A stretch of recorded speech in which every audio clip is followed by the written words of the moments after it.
After a long wait, the Tasmania Devils are officially set to become the AFL's 19th team. In November 2022, an in-principle agreement was reached between the AFL and Tasmanian government on commercial grounds for the side to enter the competition. Early May in 2023, the AFL club presidents met with the AFL and there was unanimous support for the licence to be granted. But throughout the 3-year process full of ups and downs, there was one constant threat looming: the Macquarie Point Stadium, the billion-dollar stadium of dreams to some, and the billion-dollar ugly waste of space, landscape ruining, and economic money pit to others. I don't think a lot in principle had any problem with the Tassie side coming in, but clearly the stadium would be the fork in the road, at least on face value. But late on December 4th, the tick of approval was given in the Tasmanian government's upper house to build the stadium. The AFL's 19th club is here, and now the real work starts. In the end, the final tally saw 9 of the 14 in the Legislative Council vote in favour. Both the Liberals and Labor voted yes, tallying 5, which meant the 8 independents were the key stakeholders in the end, with Casey O'Connor from the Greens making her declaration of a no clear very early on. But late Wednesday, it became clear that enough votes would be tallied when independent Casey Hiskett became the 8th member to decide to support the stadium build. Now that did not stop the 2-day-long debate, which lasted until 3 AM on that Wednesday and then 11 PM on the Thursday. Premier Jeremy Rockliff put out a simple Facebook post after the green light was given, saying, "Mac Point has just passed the Tasmanian Parliament. Our democracy is spoken. Let's unite and move forward together. Whether the entire state likes it or not, a stadium is getting built and it will not be cheap."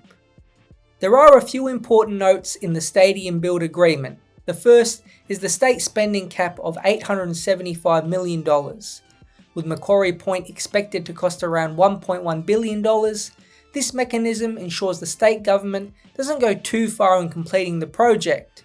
Now how this is protected is unknown, but it is a clear promise by Rockliff, who has declared his confidence in meeting that cap and not going over. He said, "I'm very confident that we will be able to meet the $875 million. We will manage the project to ensure that happens." Another mechanism to not overspend is with redesigns.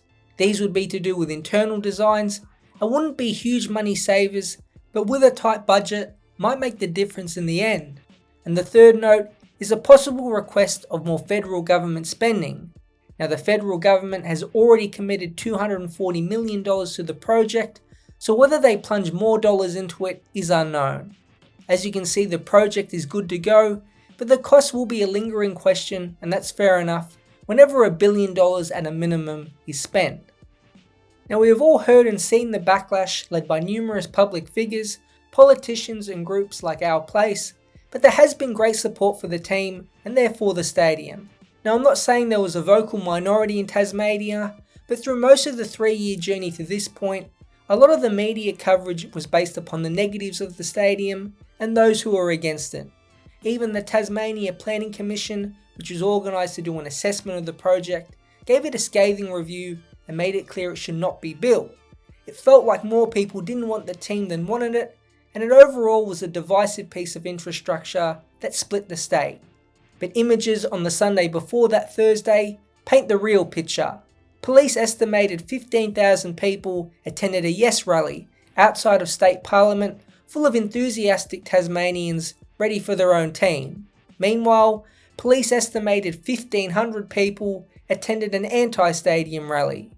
It shows the excitement that has been building through the 3 years and the future support the Devils will get when they play in the AFL. But the side in all of this that has got the least attention is the AFL themselves. Quietly, they have played the ultimate hand of poker and won. Sure, they agreed to give Tasmania a licence, but really did as little as possible to grasp support from the entire AFL community and sat back. All the league said was, "You must have a stadium to play in the competition." There were no offers of initial pre-season games at the stadium or hosting any major AFL events to kickstart an economic boost and try and gain more support. It was an act of don't look at us, look at Tasmania. Out of all that money promised to deliver Macquarie Point, the AFL will chip in with $15 million or 1.4% of the total cost. In the end, the AFL didn't have to decide on whether the team would be allowed to come in with no stadium, and for the whole process, got to sit in the back row. The AFL gets to add a 19th team, and in the end, didn't really have to break a sweat to do it, especially when compared to the expansion teams in the Gold Coast Suns and GWS Giants. The AFL played their hand perfectly and won out in the end. So with the stadium approved, when will the construction begin? Well, as expected, the Devils are already behind the ideal timeline. In the agreement set with the AFL, the stadium was targeted to be ready for round 1 of 2029. With the delay of getting it through the upper house, it led to Devils CEO Brendan Gale saying, "There's probably an assumption internally that we'll be playing AFL games in Hobart at Bellerive and York Park for probably 2 years. Even having the stadium ready by 2030 might be a stretch." Now for certain landmarks missed, such as 50% completion of Macquarie Point by mid-2027, there are some small financial penalties for the Tasmanian government in the deal with the AFL.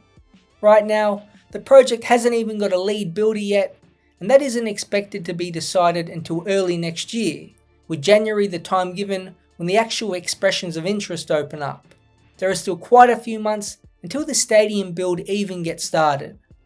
But at least in the meantime, Gale can now relax and get down to building this club. The Devils will come in the 2028 season, so he and the board have got 2 full years to fill in the important roles.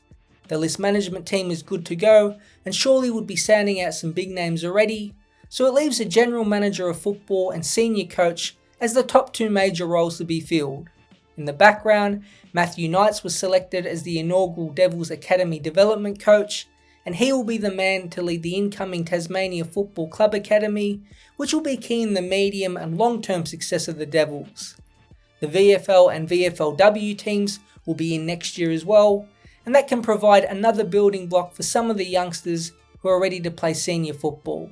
Things are now coming along nicely, and Gale has plenty of time to get the football department as strong as possible. Despite all the stress that the stadium approval caused, you can argue the hardest steps are ahead.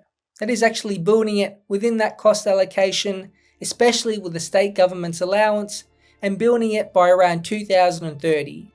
We know historically with major stadiums or any infrastructure all across the world that both targets of cost and time often get blown out. Still, at least it will be built. Part of the Devils' statement regarding the stadium reads, "The journey we have been on for the last 2 years has been full of twists and turns and ups and downs. Along that journey, we have stayed single-mindedly focused on creating and building a club that our fans, members and community would be proud of. A club that will deliver far-reaching benefits that are so much bigger than football. This remains our clear focus."